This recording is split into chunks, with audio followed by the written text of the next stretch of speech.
રે ને રવા દેજે ને જાય ને જવા દેજે. બીજું મારે તને કોઈ કહેવું? રે ને રવા દેજે અને જે જાય ને જવા દેજે. હું ખટોણાની માતા કહું છું. કોઈને કગરીને વાળીને પાછા લાવતો. મારા નીતિને મારા નિયમો મારા કુંડાળામાં રહેવો અને મારો ને તમારો રાગ કોદાળો નહીં તૂટે.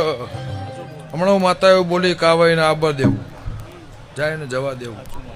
એ ચમ બોલવું છે મારા પાહેણ પડ્યું. અને તું એ 3 વર્ષ હું કષ્ટી બેઠી છે મારા દીપોના પાહેણ પડી છે. મારે તને બીજું કઈ કહેવું? તારા વગર જીવવું પડે તો